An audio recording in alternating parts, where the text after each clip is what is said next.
Hi everyone. Today we are going to learn about the age of imperialism.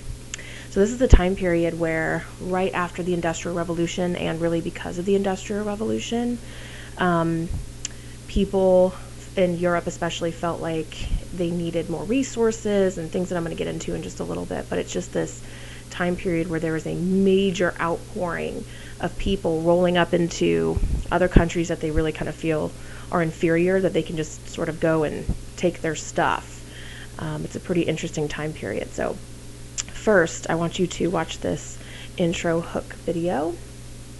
It's an old-timey spoof video on this creature called the Blob, and it's talking about how the Blob is taking over everything, and it's kind of along the same lines as these imperialist powers coming from Europe and just rolling over everything and sucking up everything in its path. It's a pretty funny video, so enjoy this.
Okay, I don't know what that ending's about, but the rest of it's kind of funny. Anyway, so the Blob is just supposed to represent all these people coming in to take over other areas that don't really belong to them, that aren't theirs. Just kind of an interesting little beginning video. Okay, so take a look at this time period. It's from 1870 to 1914. So we're finally kind of moving out of that 1700s-ish time period, which is awesome because we've been stuck in that for basically the entirety of this class. So it's really interesting. And if you note 1914, if you know anything about history, that is right before World War I. So that's coming up next, which I know you guys will appreciate and like. Okay. So go ahead and turn in your packets to page 2, and this is going to be, the notes look a little bit different than they normally do. They're really just boxes for you to be able to write this information in. So the concept is still the same. Find the first box that says definition, and go ahead and write down this information into that first box. Okay, so this is just the definition for imperialism, which is the domination by one country of everything, of the political, economic, and all cultural aspects of the lives of these people in this country, of someone else moving into this particular territory.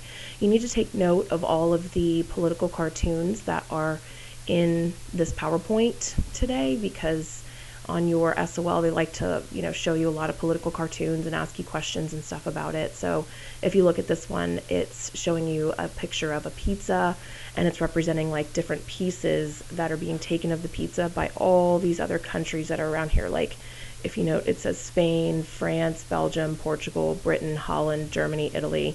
These are just some of the countries, some of the big players of imperialism during this time. You might also see a political cartoon about a cake. Sometimes Africa was referred to as the magnificent African cake. Same concept where they're just taking pieces away from the mainland. Obviously not physically, just in terms of taking over aspects for themselves.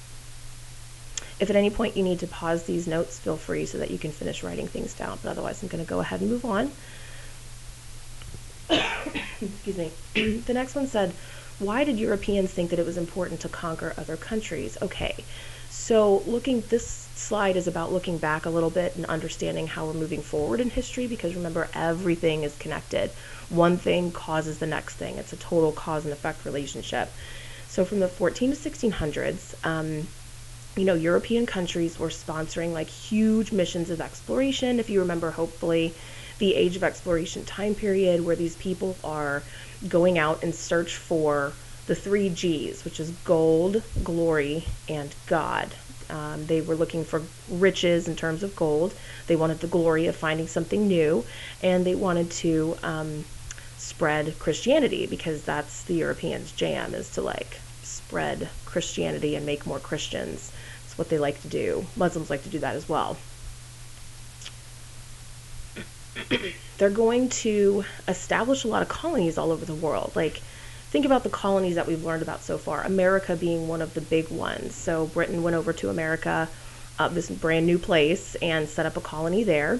Eventually they'll free themselves from that, but that's, obviously a different story. And they're establishing all kinds of colonies, like all over Central and South America, over all these islands out in the ocean. In Africa, they're establishing trading outposts in Africa as well as Asia.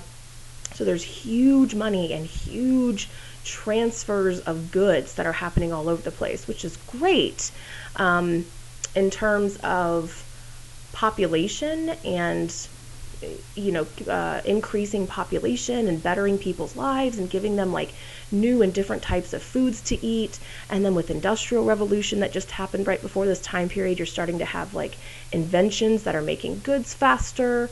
You have transportation methods that are starting to be able to transport these goods faster from point A to point B, all that kind of stuff. I'm actually getting into the next slide, so I'm going to move ahead.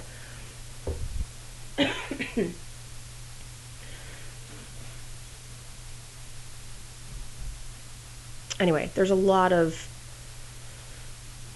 transfer of things that are happening right now. I'm going to come back to that Industrial Revolution fact in just a second. Let me tell you about French Revolution first. Okay, so this says, what did French Revolution and Industrial Revolution have to do with this whole imperialist time period? Like, how did those two things, lead up into this thing? Well, with the French Revolution, okay, so there was a huge sense of nationalism that was going on in the world, not just with the French Revolution, but prior to that with the American Revolution, because that happened first. And those people wanted freedom. They didn't want to be held down by Britain anymore. So they had this like massive revolution in America, and shockingly enough, they won. And that was pretty much a shock to everybody in the world, because they beat Britain, and like no one beats Britain. So that was important for them. They used a lot of the ideals that were coming out of France, freedom, natural rights, freedom of religion, and freedom of speech, and all that kind of stuff. All those ideas were actually coming from France. They just hadn't really put them to good use yet, and America sort of beat them to that. But anyway, eventually, France is going to catch up with that and realize that their ideals coming out of France were good ones, and they're going to have their own revolution. So they have like this huge sense of nationalism that's going on in huge areas of the world, which is driving people to want to be free from absolute monarchy, to start to create goods. And this revolutionary time period then leads right into industrial, because now that they've overthrown absolute monarchs, now they have freedom to create goods and services to better themselves and to better their country. So then that leads right into excuse me, as I mentioned before, the Industrial Revolution. So the industrialization really stirred a lot of ambitions in some of these European nations, because they now have this freedom potentially to be able to create, and they're not being suppressed by an absolute monarch or anything anymore. So that's great. They're coming up with all kinds of inventions, which we just learned last time, and it's bettering their lives and their economy, and it's creating all of this wealth. There's now, granted, there starts to be a huge divide between the rich and the poor, but that's just a part of the capitalism game, I guess. So there's a lot of economic strength and some technological advancements that are happening during this time. Now, that's great, but the problem is they need more stuff in order to create more stuff. So you only have, so much coal in your mines in your country, and you only have so much timber that you can cut down. Like, you need to start to get it from other places, otherwise you're going to deforest your country and you're going to deplete your own mines in your country. So they decided that they wanted to go out to other places and take their stuff, basically. So instead of setting up, more of a trading relationship, this is going to be much more of a I'm going to take your things kind of relationship, because I feel like I'm better than you because I am white. So, and if you're not white, they considered you to be inferior. So they felt like they could just sort of roll up into your place and take your stuff because you weren't as good necessarily as the white people. So it's pretty sad time period. This is where we actually start to get things like racism in the world. This is when it really develops. It wasn't so much a thing before. People, their differences were based pretty much religiously, and in terms of tribes, it wasn't really based off of races. But now it kind of stems out of America. It was starting to develop off of races. Anyway, so they need these natural resources, and they need new markets to be able to sell their goods to, because they're making so many things in Europe, especially in Britain.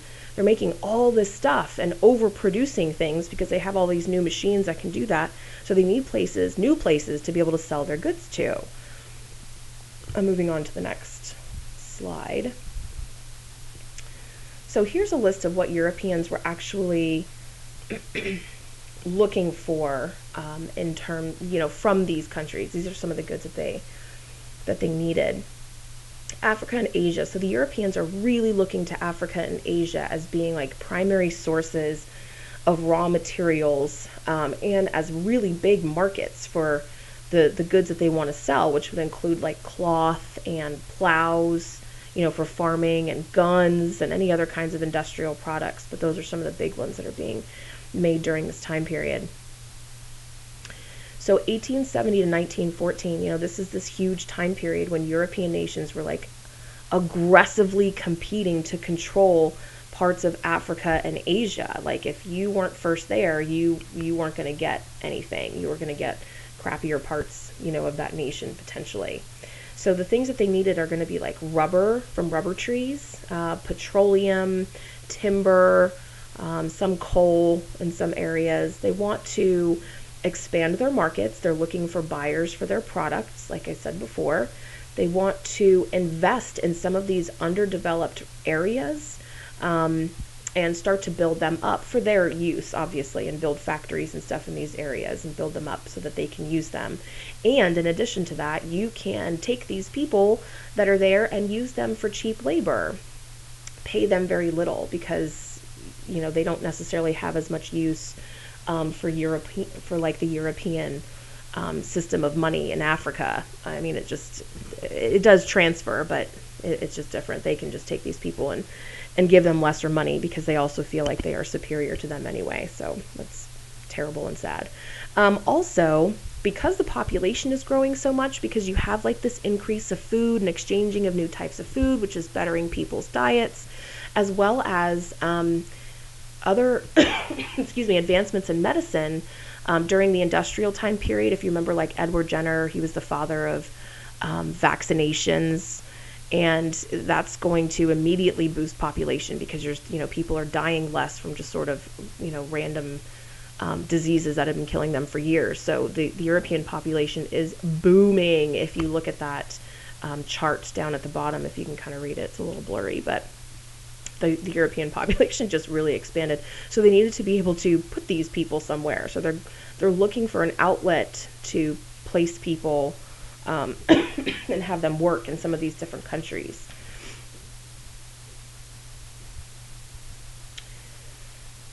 Okay, so what was happening as a result of imperialism? So, in gaining, taking all of these new territories in Africa and Asia, it was starting to create this very interesting balance of power. If one country was taking an area, think about it like think about Africa on a map.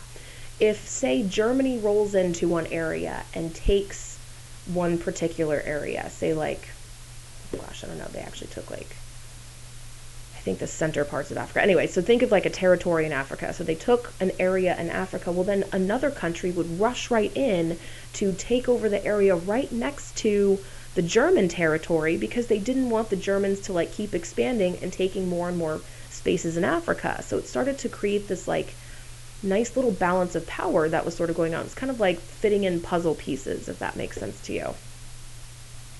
They were looking to gain more areas of land.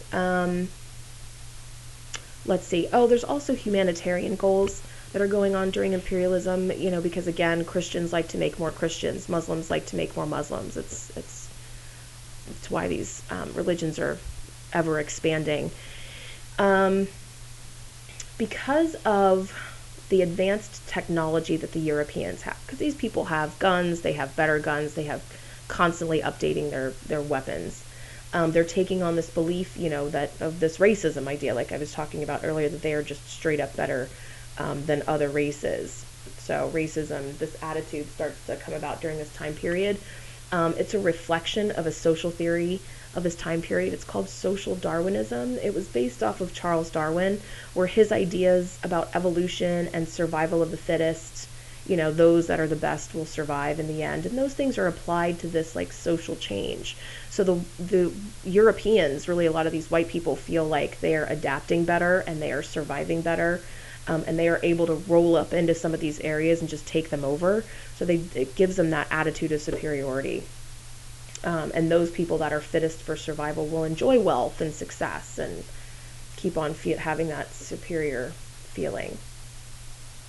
Anybody that was a non-European, they really didn't have the same technology that these people had, so they really didn't stand a chance. Okay, here's a nice long slide on why Europe was so successful and just coming into these places and taking them over. So like I said, with this technology thing, they they have ever expanding technology. They have resources to be able to do this and money to be able to put behind this. So one of the big inventions during this time period is something called the Maxim machine gun. Yep, it's a machine gun. Or repeating rifles, where you have rounds that can be shot off one right after the other instead of, it used to just be with like a musket or something, you could fire off like one round and then you'd have to pour more powder in and tap it down, and then it was a process, but you would only get one shot off at a time. Well, now you have machine guns and repeating rifles, so that's obviously that much more dangerous. For technology, we also, like the Europeans also have the newer invention, which are steam-driven ships, steamships. Excuse me. This was important because to get to the interiors of Africa, it was very dangerous to go anywhere from the coast. Like the further into Africa you went, the more rough those tribes got. And especially if you were like a group of white Europeans that were coming into this area, like they didn't like them. They weren't interested in them coming into their territory. So it was kind of a gamble going into some of these interiors. And the outlying coastal African tribes really didn't want to help you get into those areas because just because you're African, different tribes and stuff, they didn't necessarily get along with each other. In fact, most of them didn't. So they weren't interested in messing with that process. So they really didn't want to take the Europeans inland, and they were really the only ones that could like navigate the rivers appropriately. So, but now that Europeans have these steam-driven ships, they don't need necessarily other African tribes to help guide them down the rivers. They can just sort of like blast through them on their steam-driven ships and be able to get to the interiors themselves with machine guns in hand. Obviously, that gives them sort of a leg up. In addition to that, there are advancements in medicine. Like I said before, the Europeans were actually really highly susceptible to malaria, which you got from mosquitoes because they weren't exposed to that as much in Europe as you would be in Africa. But there was a discovery of this drug quinine, which made it totally possible for these people to travel to these countries. So before they were going to go there, they would get a vaccination with quinine.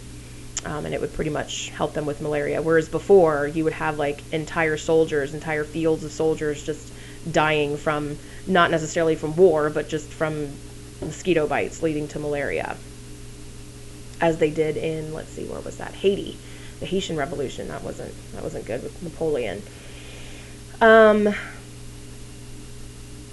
Europe also, you got to remember, Europe has a very large past, and they have pretty huge economic and political power and strength, which is going to help them to take control and hold that over new lands and new people. So, I mean, like I said, Britain is Britain. You know, they're the powerhouse in the world during this time period, because America was just sort of coming into being. So that Europe and let's see what else. Austria is pretty strong. France was pretty strong.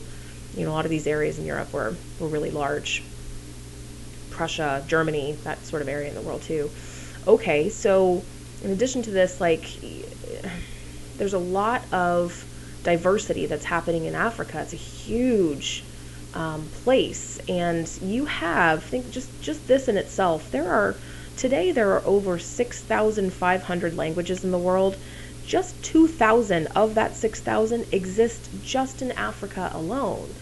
So there's huge diversity there with all these different African languages and dialects and customs and loyalties to one group but not to another group, and different ethnic groups, and there's just all kinds of like tribal warfare that's going on in this area.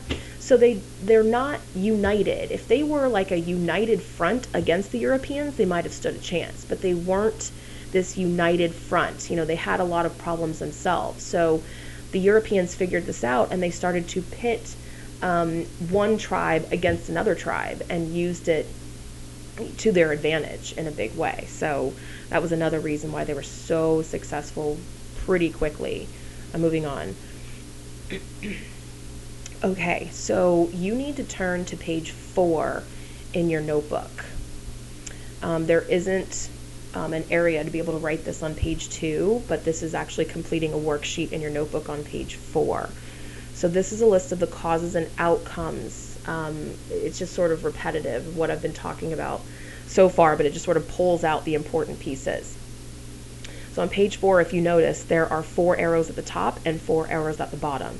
The 4 arrows at the top are the ones that are where you're supposed to list the causes, which is located on the left hand of this slide. You need to write these 4 items along the top 4 arrows. And then the outcomes on the right-hand side of the slide, you need to write these 4 bullets along the bottom arrows on page 4. Come find me if this doesn't make any sense. So you're supposed to see a causes and then the word imperialism in the center. So these are causes leading up to imperialism, and then these are the outcomes coming out of imperialism. Okay, so the causes, again, the main causes of imperialism during this time period is going to be the revolutions, the French Revolution, the American Revolution, and the Industrial Revolution. So people have nationalism. That always leads to big change, and it makes people feel like they're better than other people. That's the essence of nationalism. And then Industrial Revolution, you have all of these like new products and new goods and new machines and new types of medicine, and they want to be able to spread this stuff out to the world and sell these goods to other parts of the world. But in order to make this stuff, you need more stuff to be able to make this stuff. So you need to get other countries their raw materials, their natural resources, and use those for your advantage to continue booming your industrial revolution. The last cause is obviously they feel like they're superior. It's that element of racism. The outcomes of imperialism, so you're going to start to have a breakdown of cultures, especially in Africa and Asia, because when the Europeans come in, when they take you over, they are straight up taking you over. You don't get to have your old way of life anymore. I mean, you have to change your life, and you have to assimilate into their culture for the most part. So there's some areas that they'll kind of get to keep it, but for the most part, you've got to assimilate into theirs. So you lose that traditional culture that you used to have in Africa or in Asia. When these European powers come in, they set up boundaries for themselves. Like, France is going to come in and they're like, hey, I have this territory in Africa. And then the Germans next to them are like, okay, I have this territory in Africa. Even though, so it's creating these like boundaries that are starting to divide up people. So even if you had a tribal, like if your tribe next door, you were friends with those people, like your tribe, I don't know, down the road or something, you were friends with them, but now you got taken over by the French and they were taken over by the Germans, you are no longer allowed to have this same relationship. Now you are expected to have this competing sort of relationship. And in fact, you were hired into the military to also fight against these people. So someone that you used to view as a friend, your tribe next door as a friend, now you don't have that same relationship anymore because somebody else came in and told you can't have that relationship anymore. There's huge losses of population from disease because, man, those Europeans are gross with their diseases. They just like to spread diseases everywhere. So there is a general loss of population from disease. And they did try to resist against these people coming in. It's not going to be successful because the Europeans have things like Maxim machine guns and repeating rifles. So it's not going to go in their favor, which is unfortunate. There are some positive things, if I had to list some positive stuff coming out of this time period. The Europeans did increase the literacy rates in Africa, and they did improve upon the infrastructure with building up of buildings. Now, granted, it was in their favor, to build up factories and stuff, but it did overall improve infrastructure, and they started to build like railroads and power lines and all that kind of stuff. So they were upping it a little bit for Africans and for Asians, but it did come at a pretty huge expense. Literacy as well, because these people were getting into positions where they felt like education was important, and so they wanted to increase literacy rates and people being able to read. Okay, so now that you're done with this slide, go back to page 2, and I'm going to finish the last couple, those last 3 down at the bottom: colony, protectorate, and sphere of influence.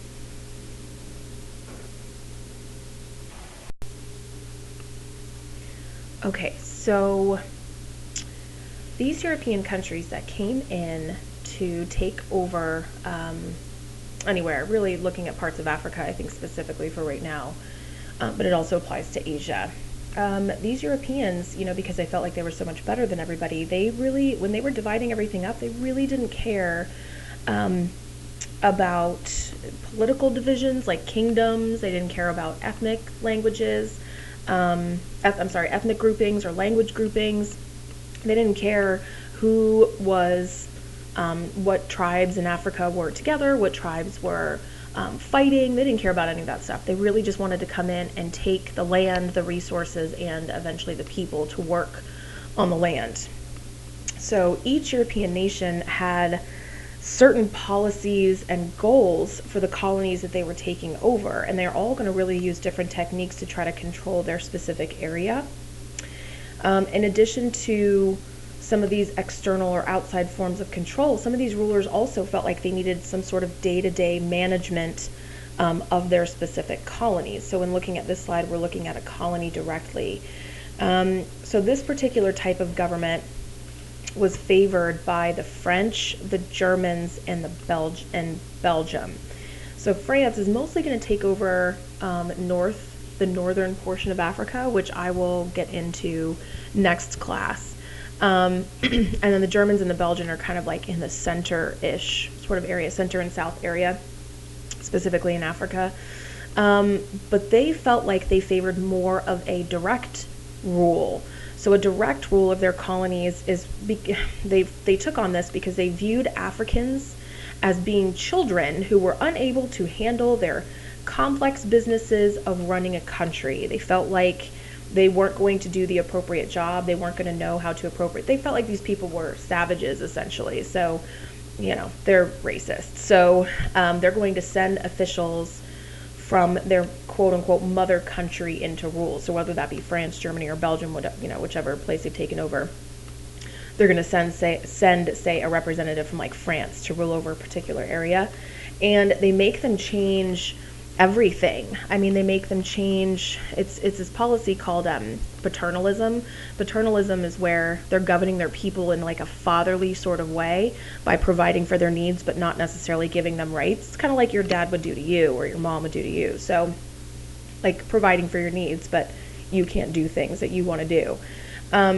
They supported this policy called assimilation. Assimilation is where in time the local populations would just become absorbed into the French culture, which means like all schools, businesses, all that kind of stuff would be modeled after French institutions. They would take on the French language, they would take on French culture, and then essentially leave behind their original traditional cultures.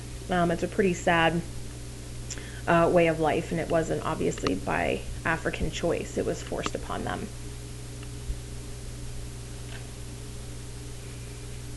Turning to the next slide, I think. There we go. Okay.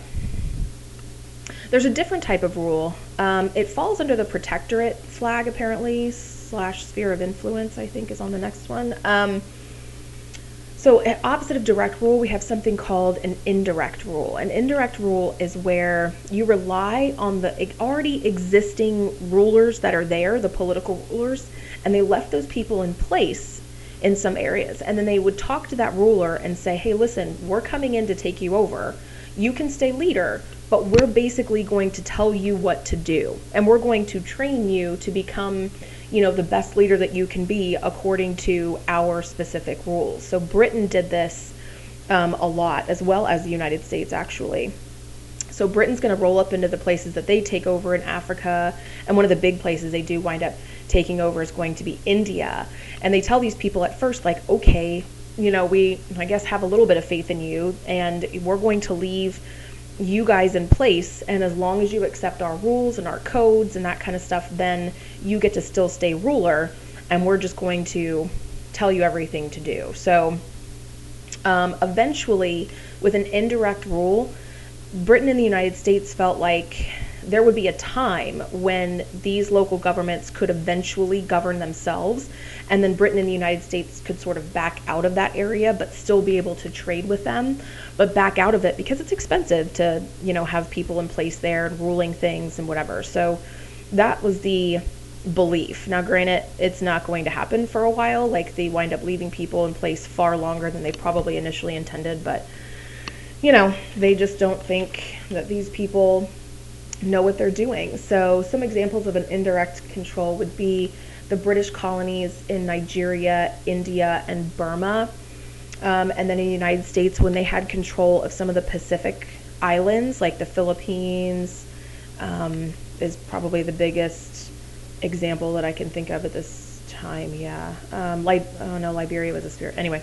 Yeah, so like the Philippines, and then a couple of other, like Guam, a couple of other little Pacific islands that actually are still really a part of the United States today, as it turns out. So it is less harsh, I guess, if you had to, pick one to be less harsh. This one's probably less harsh, but it's still not good because you're still rolling up into a place and taking over everything.